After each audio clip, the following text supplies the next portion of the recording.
साथियों का उनके मन में बहुत सारे सवाल होंगे, पॉलिटिकल, सोशल, मेरे यहाँ आने का, जिस साथी से मैं मिलने गया था उसके बारे में जानने का। लेकिन मैं आपको एक लाइन में कहना चाहता हूँ, अब्दुल्ला आजम भाई से मेरे जो रिश्ते हैं वो सियासी नहीं। जब भी मैं पूरे परिवार का सहयोग मुझे हमेशा मिला और आज मैं उसी रिश्ते को और मजबूत करने और अपने छोटे भाई से मिलने यहाँ आया था, जानने की उनकी क्या हाल है। मुझे बहुत खुशी हुई। मैं सोचता था कि जेल में है तो परेशान होंगे, लेकिन जिस ताजगी के साथ मुलाकात हुई इससे ये पता लगता है कि वो बहादुर आदमी अपनी लड़ाई को लड़ रहे हैं और जो हालात हैं वो उससे वो किसी छिपे हुए नहीं। मैंने उनके मुकदमे को भी पढ़ा है, ऑर्डर भी पढ़े हैं, किस तरह की चीजों में उनके सजा हुई भी पढ़ी है। मैं बस ये कहना चाहता हूँ मीडिया को के माध्यम से, जिनको कहना चाहता हूँ उनको चला जाएगा। सड़क से लेके और संसद तक हम इस लड़ाई को लड़ेंगे। हम इस लड़ाई को अकेले नहीं छोड़ेंगे, उनको, उस पूरे परिवार को, हमारा परिवार। आज जिस तकलीफ में हम, इस बात का दुख है कि सत्ता में बैठे लोग सत्ता के अहंकार में उनका दमन कर रहे हैं और तमाम लोग इसका तमाशा देख रहे हैं। ये भी इतिहास में लिखा जाएगा कि जब एक परिवार को, जिसने लंबे समय सेवा की उत्तर प्रदेश की, कमजोरों की, मजलूमों की, आज अगर उसको जरूरत है तो सब लोग उनके इस दर्द में शामिल नहीं हो रहे। मुझे इस बात की तकलीफ है। और जिस तरह के फर्जी मुकदमे लगा के और तमाम चीज, जब वादी कह रहा है कि मेरा कोई नुकसान नहीं हुआ है, सरकार कह रही है कि हमने कुछ खरीदा नहीं है, लेकिन फिर भी सजा सजा सजा, रोज नए मुकदमे, ये सब ये साबित करती हैं कि ये सरकार की देखरेख में हो रहा है। जब मौका मिलेगा, आगे ताकत बढ़ेगी, इन सारे फर्जी मुकदमे बढ़ेगी, इन सारे फर्जी मुकदमों की जांच कराई जाएगी और फर्जी मुकदमे करने वाले उन अधिकारी कर्मचारियों का विशेष ख्याल रखा जाएगा जिन्होंने ये सब चीजें, इस अपराध को, ये गैर कानूनी है तो इलीगल है तो ये अपराध है, इस अपराध को खारिज करने में सरकार की मदद। सहयोग है कि आज आपकी अब्दुल्ला से मुलाकात हुई और आज अखिलेश यादव भी रामपुर में जो है इनके परिवार से मिला, क्या ये इसका क्या मतलब समझे? मैं क्या कह सकता हूँ? आप देखिए, ये उनका अधिकार है। अखिलेश जी बड़े अच्छे नेता हैं और आज उनको परिवार की याद मिलने गए हैं तो ये अच्छी बात है, जाना चाहिए। लेकिन मुझे मेरे छोटे भाई से मिलना था। मैं पूर्व विधायक जी से नहीं मिला, मैं अपने छोटे भाई से मिलने आया था और मैं वचन दे कहता हूँ कि मैं इस परिवार के साथ खड़ा हूँ। और मैं ये भी स्पष्ट कर देता हूँ आपको कि वो जुल्म के आगे टूटने वाला नहीं है, परिवार टूटेगा नहीं।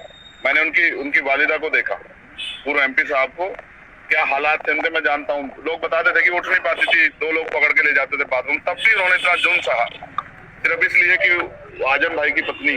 अभी आपने कहा कि कुछ लोग साथ नहीं दे रहे हैं, किसकी तरफ इशारा था? नहीं, मेरा एडमिनिस्ट्रेशन और जो सिस्टम है उससे मैं वो कर रहा हूँ। आप अखिलेश जी की तरफ मत ले जाइए। मैं सिर्फ ये सिस्टम से सवाल खड़ा कर रहा हूँ कि जो सिस्टम है, न्यायपालिका पर हम भरोसा करते हैं, लेकिन अगर जैसा आप कहें कि हम मजबूर हैं, हमारे ऊपर दबाव है, तो फिर न्याय कैसे मिलेगा? मुझे एक खतरा और है, ये मेरा पर्सनल है, मेरे बहादुर छोटे भाई ने मुझसे नहीं कहा। जिस तरह से पिछली कई घटनाएं हुई है, मैं उनकी जान की सलामती की प्रार्थना करता हूँ और मैं सरकार से कहता हूँ कि ठीक है, आपके विरोध, अंतर विरोध हो सकते हैं, वैचारिक विरोध हो सकते हैं, राजनीतिक विरोध हो सकते हैं, लेकिन मैं चेतावनी के तौर पर कहना चाहता हूँ कि अगर कोई इस तरह का षड्यंत्र या साजिश करने की कोशिश की गई तो हम और हमारी पार्टी के लोग बिल्कुल चुप नहीं रहेंगे, ईंट से ईंट सरकार की बजा देंगे। ये चेतावनी भी सरकार को देना चाहते हैं।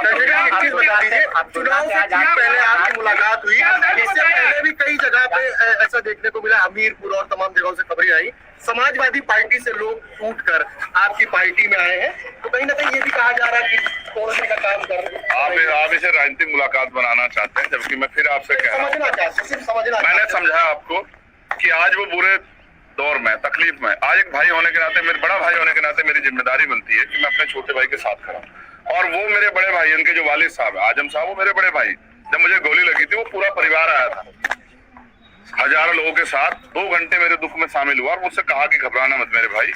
तब मैं सांसद भी नहीं था, तो जिन्होंने मेरे बुरे शब्द में एक इंच जो एक कदम मेरे लिए चला, मैं उनके लिए 100 कदम चला। अच्छा सर, इसका संदेश तो जाएगा ही, भले आपकी निजी मुलाकात है दलित मुस्लिम पर, ये ऐसे में संदेश तो जाएगा। ये आप जाति के आधार पे जोड़ रहे हैं? नहीं, जाति के आधार पे नहीं, ये संदेश तो चला ही जाएगा। आप इसको यूं क्यों नहीं कहते कि एक परेशान साथी के साथ एक परेशान साथी खड़ा हुआ, एक वो जो जुल्म सह रहा है, जिसके ऊपर जुल्म हुआ है, गोली उत्तर प्रदेश में किसी और पे चली है क्या? पिछले साल से सर बंद है। 1 साल हो गया, इससे पहले आपको शायद नहीं पता है, लगातार परिवार के जरिए मेरी बातचीत होती है, उनके साथी जो यहाँ थे उनके जरिए मेरी मैं जानकारी लेता हूँ। मैं इसको पॉलिटिकल नहीं बनाना चाहता था इसीलिए, लेकिन अब मेरे पास ऐसे इनपुट थे कि आज अब ज्यादा मेरे भाई को मेरी जरूरत है, तो ऐसे समय पर मेरा चुनाव में घूमना है वो सब चीजें बाद में मैंने किया और मेरा मन था कि पहले मैं जाके मिलकर उनके हालात बताऊं। अच्छा, बात क्या हुई? क्या कुछ दर्द तकलीफ कुछ बताई हो? कुछ वो भी तो शेयर कीजिए। आप जेल के अंदर का हम लोगों को नहीं पता चलता ना, थोड़ा सा बताइए। आपको क्या लगता है एक बहादुर आदमी क्या कभी अपनी तकलीफों को बयां करता है? आपने क्या उसके चेहरे पे उसने मुझसे कहा मैंने अखबार पढ़ना छोड़ दिया। उसने मुझसे कहा कि मैंने परिवार के लोगों को कहा कि मैंने यहाँ मुलाकात करने मत आना, क्योंकि मैं जिस लड़ाई में हूँ अन्याय के खिलाफ, उसमें कोई भी कीमत चुकानी पड़े मैं पीछे नहीं हटूंगा। और उन्होंने कहा अगर नए मुकदमे जिस तरह से लग रहे हैं, सरकार उन पर दया कर रही है नए मुकदमे लगा के, तो कह रहे चाहे कितने मुकदमे लग जाए मैं हर लड़ाई लड़ने के लिए तैयार हूँ, लेकिन अपने लोगों के लिए मैं जो लड़ाई हमारी चली आ रही लंबे समय से वो जारी रहेगी, उससे पीछे नहीं हटेंगे। पारिवारिक संबंध है आजम खान परिवार से, पूरा पारिवारिक संबंध क्या माना जाए? भविष्य में आपके साथ आ सकते हैं आप लोग? वो मेरे साथ हैं। हाँ वो भाई, वो मैं फिर कह रहा हूँ कि आपके पिता आपकी माता आपके साथ नहीं है, वो मेरे बड़े भाई वो मेरे साथ हैं, और ये मेरे छोटे भाई हैं, ये भी मेरे साथ हैं।